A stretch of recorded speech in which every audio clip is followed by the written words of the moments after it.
And in those early days, lean into like that exclusivity factor. People love to be a part of something that is special and kind of like their own private circle, right? So kind of lean into that. Like maybe you share release date and you share the cover reveal and all of those things first with your email subscribers before they get anywhere else on your website or social media or wherever else you're marketing. And that really helps to make it feel like more of an exclusive space. So really just picking your platform, setting up that opt-in form, writing that welcome email, and then it's automated and you can kind of be hands off with it while people are subscribing.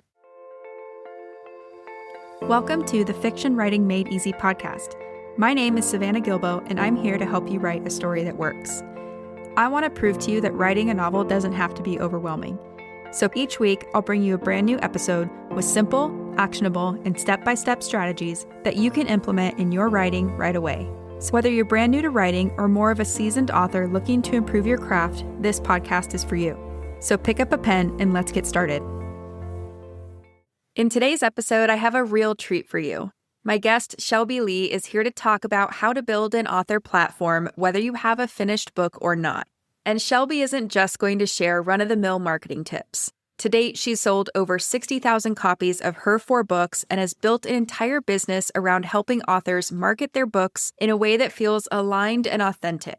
Now, I mentioned that Shelby is here to talk about how to build an author platform. And I know this is a topic that can feel overwhelming, especially for those of us who are introverted or who are new to the marketing game. And trust me when I say that Shelby's advice is both beginner and introvert friendly. So we're going to discuss everything from content marketing strategies to the importance of creating a cohesive brand that truly represents who you are as an author. Whether you're just starting out or looking to refine your existing author platform, Shelby's insights are sure to provide the clarity and motivation you need.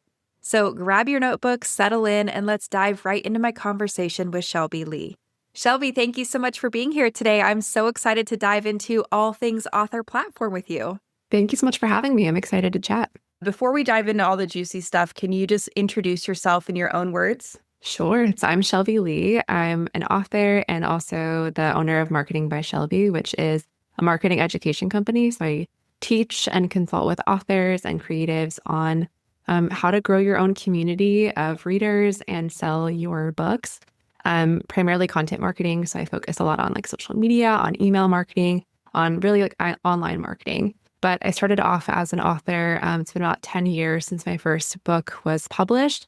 And I started sharing my work online anonymously. So if you are listening and you're scared of marketing or very introverted, you're in the right place because I am also that way. And it took a lot of practice and growth and stepping out of my comfort zone a bit to market my work.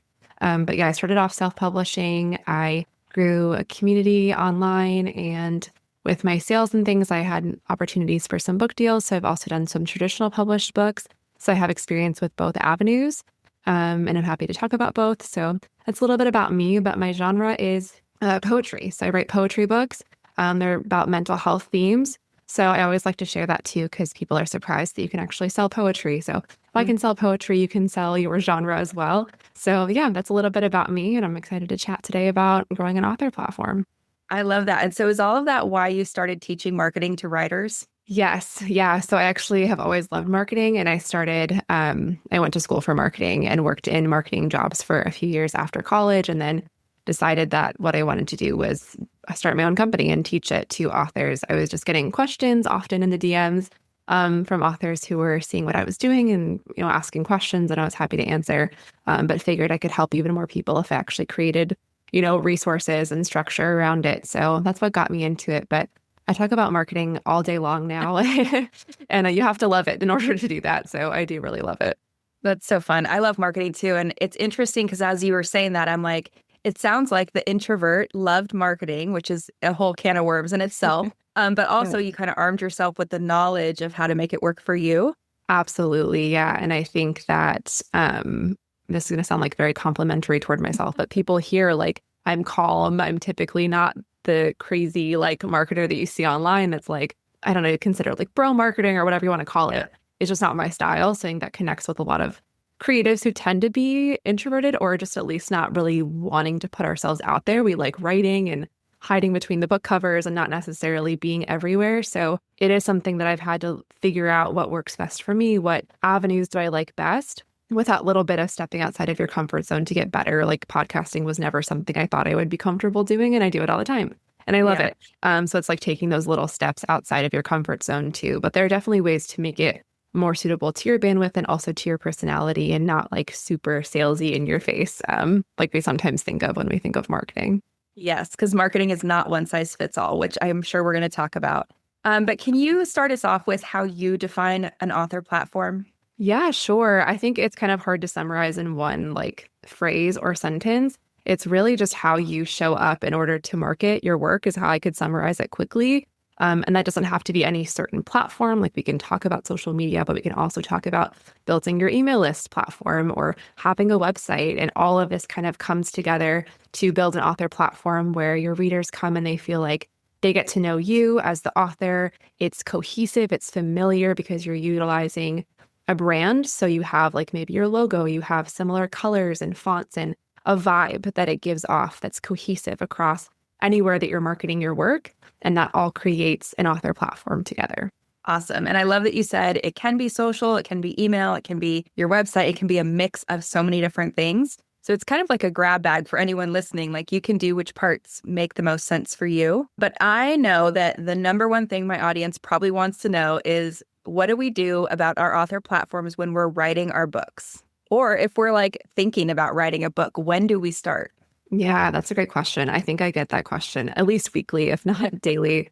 I'm working on a book. When do I start? How early is too early? How late is too late? All of that. So for me, I think that there's no such thing as too early. Like maybe if you're like 3 years out, okay, it might feel a little bit of a drag to be marketing the same book for 3 years. But typically when we start working on a book, it might be a year or 2 years. And I think that it's such a great opportunity to get involved in not only the author community, but also just the reader community. And, you're likely a reader as well. So like sharing what you're doing and all of that and what you're reading can really help you grow an audience of readers.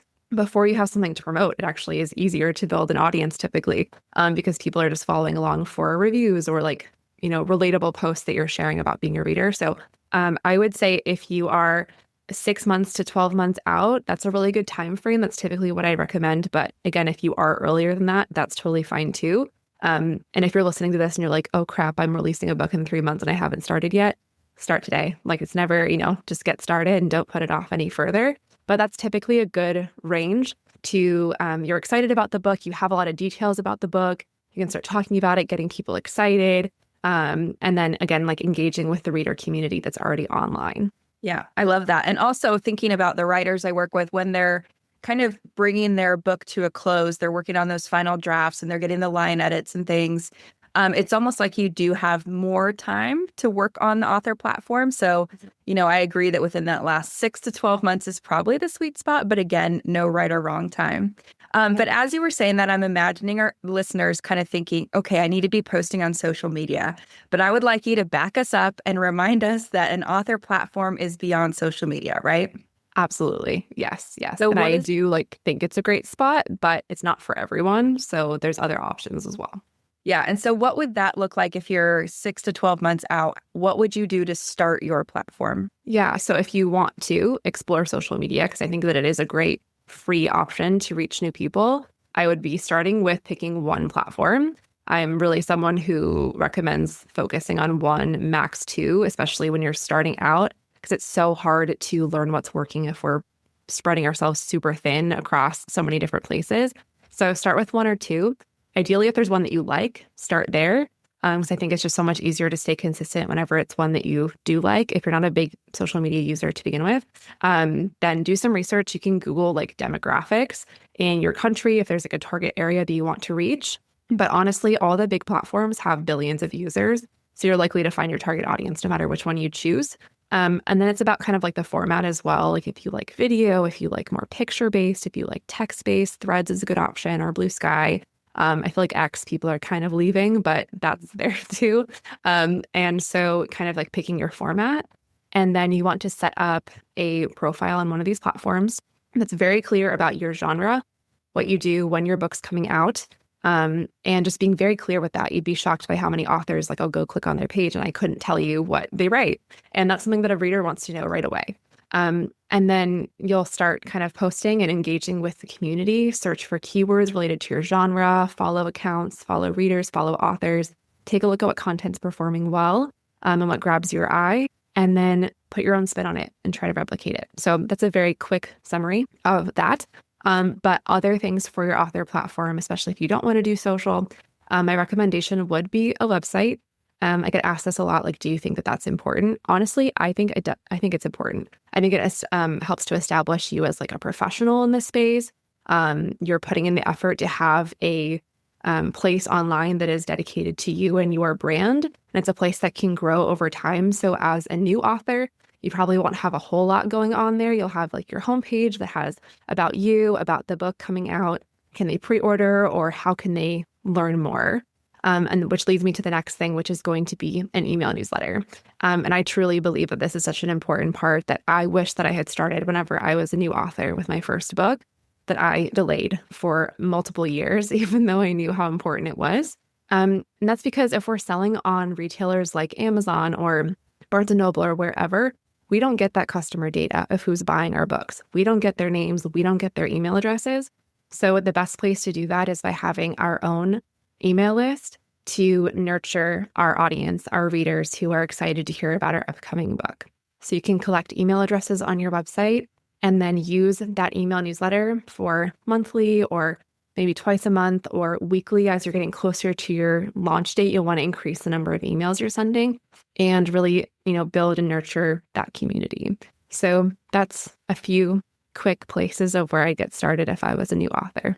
I love that. And it's so funny. I was just talking to a writer the other day, and she was like, I hear everybody say I should start an email list. It's like everyone says it's the number one important thing, but is it really? And I'm like, yes, it is. It's so important. That's why everybody talks about it.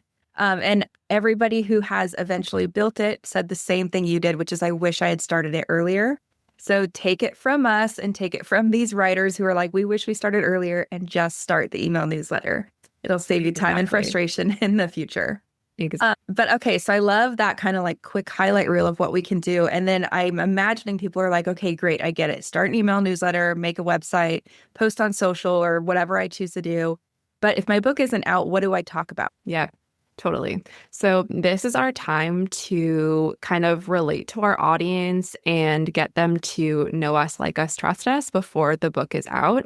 And so there's a lot of different types of readers, of course, but I'm going to kind of summarize into two buckets of the readers who don't necessarily need to know about the author. They might see a book on social media and love the cover or love the synopsis and they're ready to buy that day. But there's also another type of buyer who takes longer. They might have a long TBR list, so your book isn't going to happen for a while anyway, right? So they're trying to get to know the authors.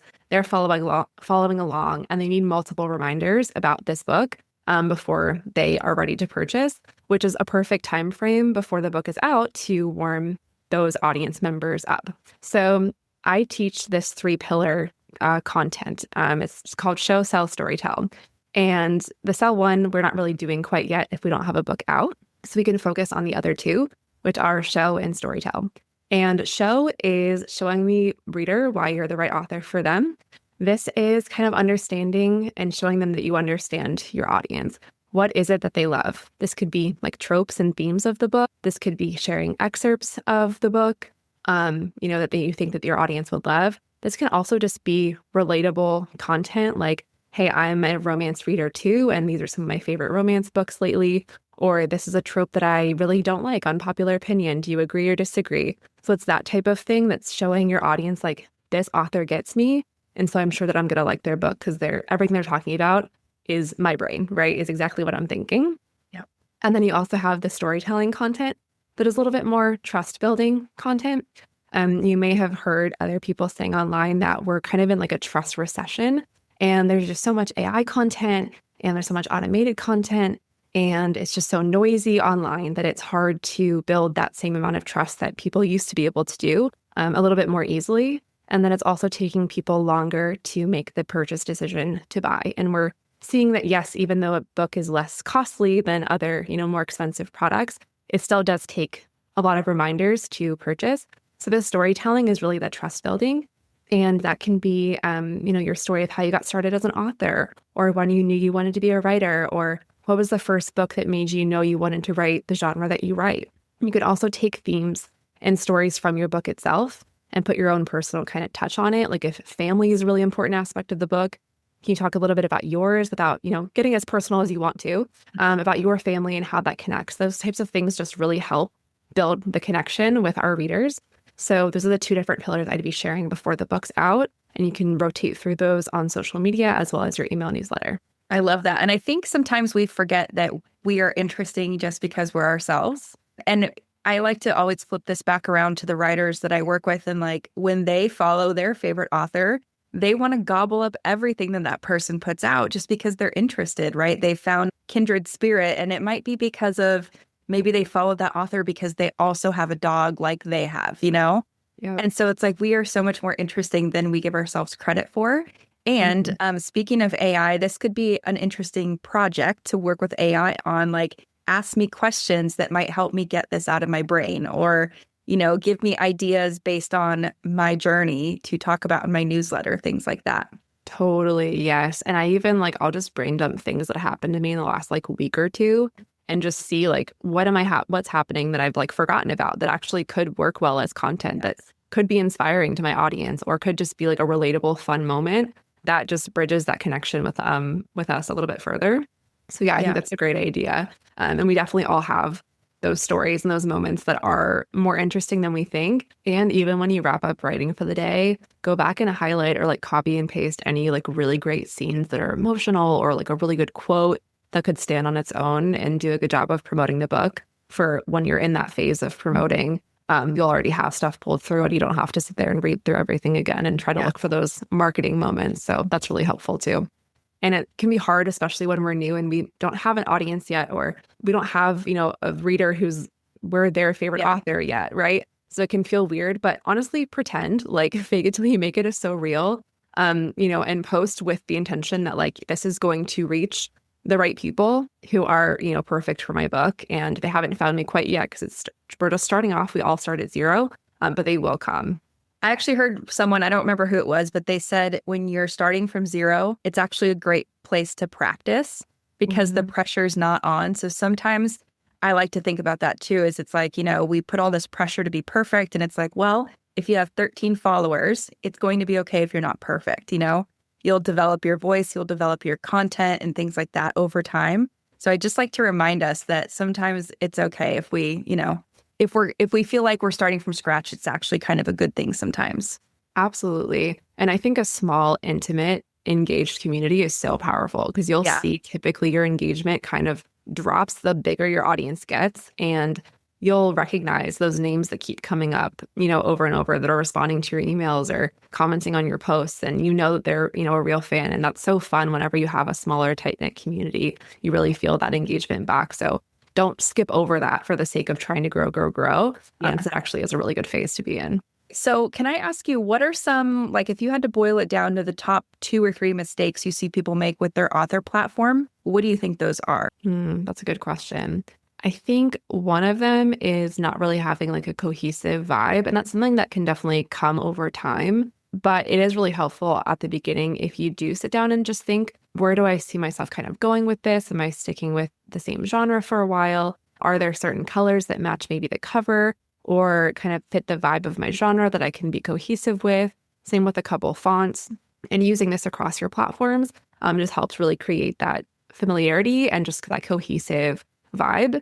And then I kind of already alluded to this, but just not being afraid to be specific with who you're speaking to. I think a lot of us have that fear early on that we're writing this book and we're we want it to be for everyone. I know just everyone, if they read this, they're going to love it. But it's harder to sell to everyone if we're trying to speak to every single person at once. Whereas, we kind of ideally want a reader to see our book and be this is for me. And for someone who doesn't like your genre or isn't a big fan of whatever it is you write, that's okay. And we don't need to force them to like it. We just need to focus on the people who do already love our work and our genre. So don't be afraid to be specific with that too. And clearly state that in your posts of what genre you write. Same with your homepage of your website. It can have a nice tagline that summarizes, what you do, what you write. And that just really helps people know that they're in the right place and helps those right people find you. I love all that. And on the you said earlier that it's not like you have to have your vibe and your style kind of right on the first try. And just to kind of throw that question back at you, because I'm sure your answer is the same as mine. How many times have you redone your personal branding and your website and things like that? Like it happens all the time, right? Many times. Yes, totally. And also at the same time, like if you are early on and you're picking these things, don't spend months deciding these little decisions that can change, because that's just kind of procrastinating and like, not really be super intentional. Like there's way more important things we can be doing. It's important, but don't let it like take up all your time at the same time, because it can definitely change. And it has many times for me as well. Yeah. I know. And I love color stuff. So I'm like, which is the right shade of blue? Right. Totally spend hours there. But like you said, it's unproductive. Yeah. Okay. So do you have anything that you want to add? Because we did talk about email lists earlier. And I know that can be kind of an overwhelming topic too, because we're both saying it's super important. Yeah. And then, I'm a writer who I might Google, how do I set up an email list? And it's like, you need a 5 email welcome sequence and you need a freebie. And then it becomes really overwhelming. Totally. Yeah. So we can start without what's called a reader magnet or a lead magnet, which is like our freebie. It does help conversions if you have the time to do so. And it can be something very simple. Like you mentioned a playlist of music you listen to. I've seen authors do that as a reader magnet. Mm-hmm. And it's like, here's the songs that I love listening to while I'm writing my blah, blah, blah book. And readers love listening to things like that. So it can be something really easy to put together. It can be a free chapter of the book or like a little excerpt. There's lots of different creative ways we can go about this. So that is a next step. But I think the first step is really just picking a platform to host your email list. There's lots to choose from. And you can find lots of different like author communities talking about recommendations. I use MailerLite personally and really enjoy it. And it has a good free plan up until a certain number of subscribers. And it's fairly straightforward. Once you set it up, you'll create like an opt-in form, which is just how you're going to collect their email address. I like to collect first name too, just so I can personalize my emails and say like, hey, Savannah in the email. So I do that. You'll add it to your website. And then the last step is just writing that welcome email. A sequence can definitely be longer down the line. It does not have to be before your book's even out.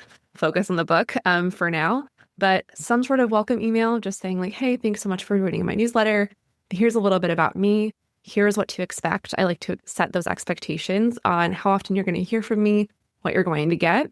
And in those early days, lean into like that exclusivity factor. People love to be a part of something that is special and kind of like their own private circle, right? So kind of lean into that, especially if you don't have another freebie quite yet. And that really helps. Like maybe you share release date and you share the cover reveal and all of those things first with your email subscribers before they get anywhere else on your website or social media or wherever else you're marketing. And that really helps to make it feel like more of an exclusive space. So really just picking your platform, setting up that opt-in form, writing that welcome email, and then it's automated and you can kind of be hands off with it while people are subscribing. Yeah. And I love that you said there's kind of a version 1, which is the bare minimum, and then you can build on it over time. And I think that's what stresses so many people out is they're like, if I do this 5 email welcome sequence, what do I talk about? And it's like, you'll have stuff to put in there later. Just get it set up. Absolutely. Yeah. So I love that.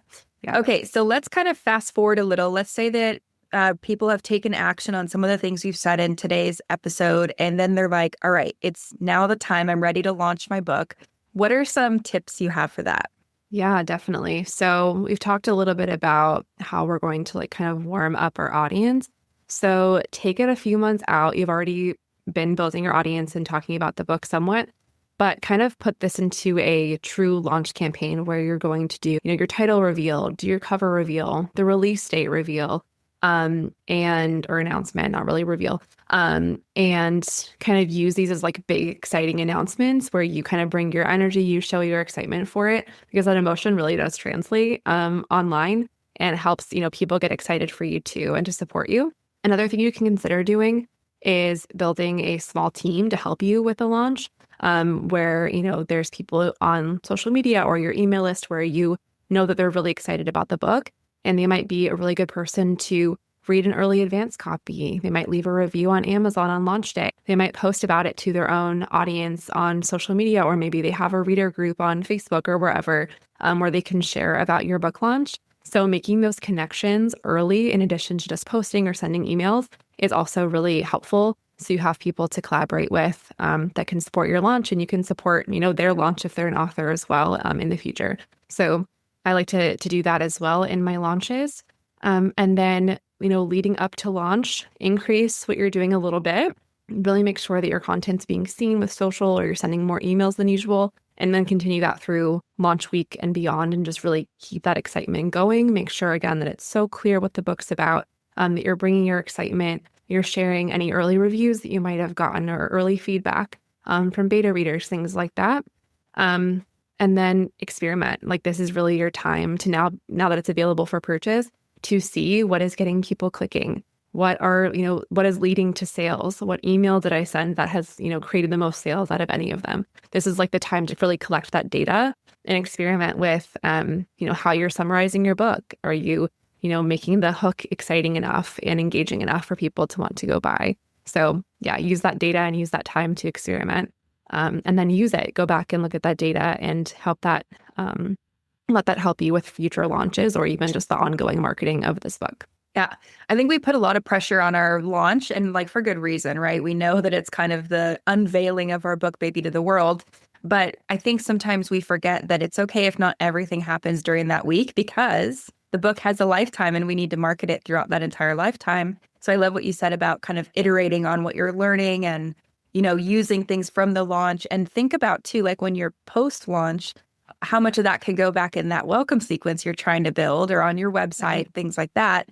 What can you put in your story bank that you're going to talk about in the future? So, it's kind of all info in a good way, right? Absolutely. Absolutely. And at the end of the day, like, yes, launch week is exciting, but readers don't really care all that much about when a book comes out. Like they'll read it if it sounds good years down the line. And so I was the same way. Like my first book, I didn't really know what I was doing. And it didn't start selling until a couple of years later. And I just interviewed an author whose book has sold like 300,000 copies and it didn't start gaining traction until like 3 years in. And she kept marketing it through those 3 years and then it took off. So that's not to say that might happen for you. It could be, this launch week is great, but just don't get discouraged from continuing to go. And please, please, please don't give up on your book if launch week doesn't go as expected. And just kind of switch to the next one. You have plenty of time to find your readers for that book. Yeah. And it's like you said, it could be just a mismatch between the way you're talking about an aspect of it and what your ideal reader really wants. So imagine making one tweak instead of giving up, and then imagine your book skyrocketing, which I've seen happen too. So absolutely, I agree. Don't give up. Yeah. But okay. So one of the things you said was like connecting with your readers before launch week. And then also think about like during that launch week as a reader yourself, for anyone who's listening, you kind of get excited for those writers you follow and you like being a part of the hype, right? So you're kind of just creating that for the people that you've connected with. And it doesn't have to be like, because this is the thing I hear all the time is, well, I don't just want to talk about myself and my book, right? And so it's kind of like if you can step out of that and just come along with me for this journey, you're going to get the same result, but you're going to feel better about it. You know what I mean? Yeah, absolutely. I love this. Yeah. And just thinking about the fact that your audience is opting in to hear from you. I think that's another thing that people are like, oh, I'm like shoving it down their face, like whatever, when they're marketing. No, if people hit follow, they're following you for a reason. Or if they opt into your newsletter, they want to hear from you. So don't be afraid to let them hear from you and actually give them, the content. But I think it does help too, to look at other creators that you might enjoy following online and seeing what they're posting. Because there are times where I'm like, no one wants to see, what I'm working on today. And then like, I'll be clicking through my favorite authors like, oh, this is so exciting. Like I love, and I'm responding to them about how excited I am. So the same thing will happen with you as well. So yeah, don't be afraid to get, a little bit personal or just feel like sharing the behind the scenes is very exciting and not something that a lot of readers get to see. I think it's really cool that the online world has made it so that they can get a taste into what it's like to be an author throughout your day and like what you're working on and putting together and all of the hard work that goes into creating a book as well, because it's a lot. Yeah, it is a lot. So again, the things that you do are very interesting, whether you realize that or not. Exactly. I love that. Yeah. But okay, so this has been so great. I know you have a freebie for everybody. Can you talk about that a little bit? Absolutely. Yes. And I think it's perfect for what we were talking about. So I have a list growth starter kit that's really great for people just starting off with their email list. It'll walk you through how to create it, how to grow it in numerous different ways. So that's a really helpful one. And then I also have multiple social media freebies on my site, like a posting checklist, if you want to get started on social, and a template pack as well. So they're all just on my website at marketingbyshelby.com/freebie. That's where you can find all of them. Yeah, we will put that link in the show notes, and then you can all go and collect all the freebies from Shelby because they are great. But any last parting words of wisdom on an author platform that writers need to hear? I think just, we covered a lot today. It was like condensed into 30 minutes. So of course, these things are going to take longer than, what I was able to share here. And also, if it's feeling a little bit overwhelming, please start with one thing. Like I said in the very beginning, one platform, focus on that for, 60 days, 90 days. Don't be afraid to kind of put that energy into one place versus feeling like you need to have all of this perfect for your launch or, even beforehand. Because it takes time to set up. And like I said, there's authors who wait years to have some of these things. And I didn't start my email list for years. And so it doesn't need to be perfect on day one. Take, the bandwidth and time that you have to take small steps toward your goals, each day that you can. And that's the best that we can do. Yeah. And, small steps equal big results sometimes too. So you'll be glad you started now, no matter where you are in your book launching or writing journey. But I love that. Thank you so much, Shelby, for coming on the show. And I already want to have you back 40 different times to talk about 40 different topics. So I would love that. I would love to come back anytime. But thank you so much for having me. And thank you everyone for listening. I hope you found some tips today. All right. So that's it for this episode of the Fiction Writing Made Easy podcast. Head over to savannahgilbo.com/podcast for the complete show notes, including the resources I mentioned today, as well as bonus materials to help you implement what you've learned. And if you're ready to get more personalized guidance for your specific writing stage, whether you're just starting out, stuck somewhere in the middle of a draft, drowning in revisions, or getting ready to publish, take my free 30-second quiz at savannahgilbo.com/quiz. You'll get a customized podcast playlist that'll meet you right where you're at and help you get to your next big milestone. Last but not least, make sure to follow this podcast in your podcast player of choice because I'll be back next week with another episode full of actionable tips, tools, and strategies to help you become a better writer. Until then, happy writing.